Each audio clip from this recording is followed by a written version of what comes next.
अस्सलाम वालेकुम। धरती टीवी न्यूज़ सां गॾु मां आहियां फौज़िया एजाज़। सभ खां पहिरियां हेडलाइन।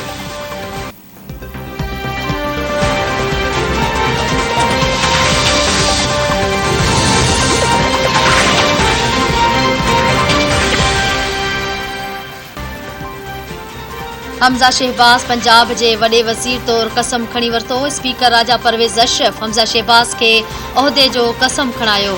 गवर्नर हाउस पंजाब में हमज़ा शहबाज़ जी पंजाब जे वॾे वज़ीर तौरु कसम खणण जी तक़रीब। क़ौमी असेंबली जे स्पीकर राजा परवेज़ अशरफ लाहौर हाई कोर्ट जे हुकुम ते हमज़ा शहबाज़ खे पंजाब जे वॾे वज़ीर तौरु कसम खणायो।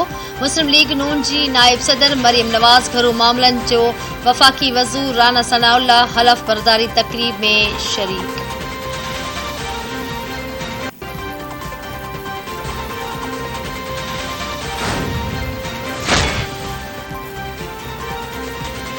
तमाम घणियूं ललकारूं आहिनि, चाहियूं था त अवाम खे रिलीफ ॾियूं। पंजाब जे नए चूंडियल वॾे वज़ीर हमज़ा शहबाज़ हलफ़ बरदारी बाद मीडिया सां ॻाल्हाईंदे चयो आहे त वटिन तमामु घटि वक़्तु आहे ऐं ललकारूं तमामु घणियूं आहिनि। गुज़िरियल हुकूमत सिहत तालीम समेत ॿियनि शोबनि में केतिराई चैलेंजिस छॾिया आहिनि। अमन अमान जी सूरतहाल जो बि मसइलो आहे। समूरनि ललकारनि खे मुंहुं ॾियणो आहे। ही रुगो मुस्लिम लीग नून जी हुकूमत नाहे, हिन इत्तेहादी पार्टियूं बि शामिल आहिनि। सभिनी खे गॾिजी फ़ैसिलो वठणो पवंदो।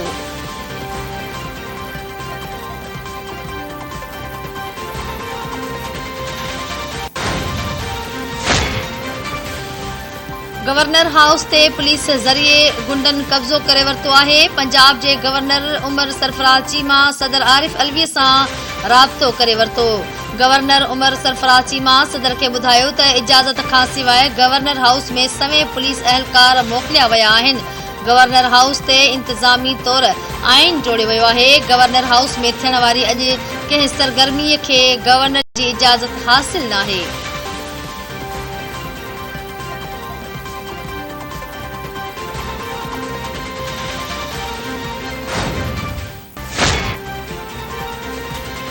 उस्मान बोज़दार जी इस्तीफ़ा गवर्नर वापसि करे छॾी। गवर्नर पंजाब जे वॾे वज़ीर उस्मान बोज़दार जी इस्तीफ़ा आइनी एतिराज़ लॻाए रद्द करे छॾियो। गवर्नर पंजाब जो चवणु आहे त उस्मान बोज़दार जी इस्तीफ़ा आइन जे आर्टिकल 103 जो सब सेक्शन 8 जूं घुर्जूं पूरियूं नथो करे। उस्मान बोज़दार इस्तीफ़ा वज़ीर आज़म जे नाले ॾिनी, जेको आइनी तौर ते ग़लति आहे।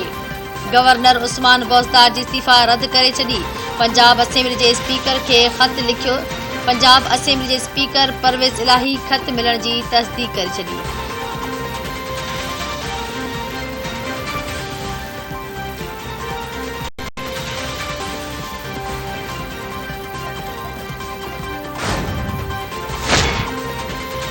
पीटीआई अॻुवाणनि दावा कई आहे त उस्मान बोज़दार जी हुकूमत बहाल थी वई आहे। उस्मान बोज़दार वॾे वज़ीर तौरु बहाल थी वियो आहे।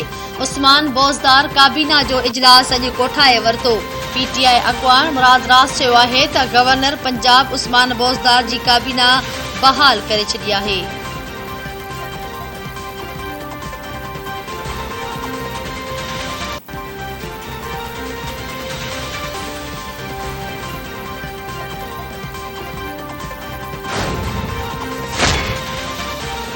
सऊदी अरब जे शहर जिद्दा में वज़ीर आज़म शहबाज शरीफ़ जी वली अहद मोहम्मद बिन सलमान सां मुलाक़ात लाइ आमद वक़्तु वज़ीर आज़म जी शानदार आजियां गार्ड ऑफ ऑनर पेश कयो वियो। ॿितरफ़नि लाॻापनि इलाक़ाई ऐं आलमी मामलनि, इक़्तिसादी ऐं वापारी लाॻापा ऐं सीड़पकारी वधाइण ते ॻाल्हियूं कयूं वयूं। पाकिस्तान में अफ़रादी क़ुवत लाइ वधीक मौक़िया पैदा करण ते बि ॻाल्हियूं थियूं। परॾेही मामलनि जो वज़ीर बिलावल भुट्टो ज़रदारी, ख्वाजा आसिफ मरियम औरंगज़ेब ऐं नाणे वारो वज़ीर मिफ्ता इस्माइल बि मुलाक़ात में मौजूदु रहिया।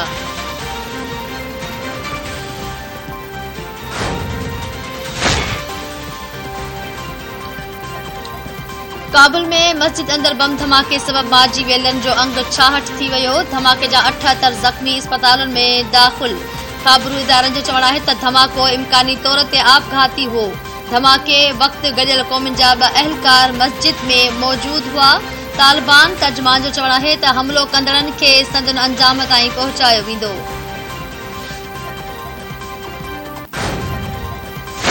मुल्क में गुज़िरियल 24 कलाकनि दौरान कोरोना विघे का बि फोतगी साम्हूं न आई। सिहत जे क़ौमी इदारे NIH मुल्क में 65 नवां केस ज़ाहिर थियण जी तस्दीक करे छॾी। NIH मूजिबि मुल्क में हाकारी केसनि जी शरह 0.35% रही। कोरोना सबबि सॼे मुल्क में इलाज हेठि 131 मरीज़नि जी हालत ॻणितीअ जोगी आहे।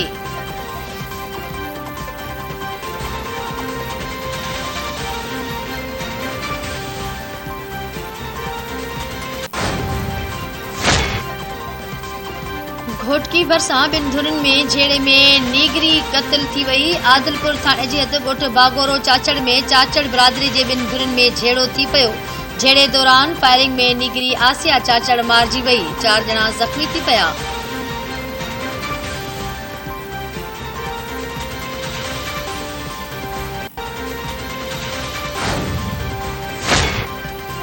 मीरपुर माथेले भरिसां 30 वरह अॻु वेगन पुटनि हथां क़त्ल थियल पीरसन जो लाश पुलिस हथ करे वरितो।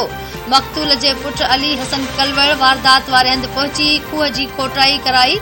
खूह जी खोटाई दौरान पीरसन अली हसन कलवड़ जो लाश हथायो।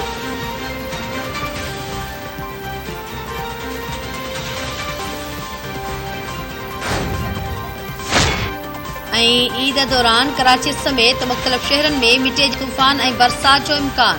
मौसमियात खाते जो चवणु आहे त ओलहंदे हवाउनि जो सिलसिलो 1 मई खां मुल्क जे ओलहंदे इलाक़नि ते असरअंदाज़ थियण जो इम्कान आहे, जंहिं करे ईद वारनि ॾींहनि में आंधारी, तेज़ हवाऊं ऐं गजगोड़ सां मींहुं पइजी सघे थो। कराची, हैदराबाद, मीरपुर ख़ास, बदीन, चट्टे, जेकमाबाद, सखर, लाड़काणो ऐं ॿियनि इलाक़नि में गजगोड़ सां बरसात जी अॻकथी।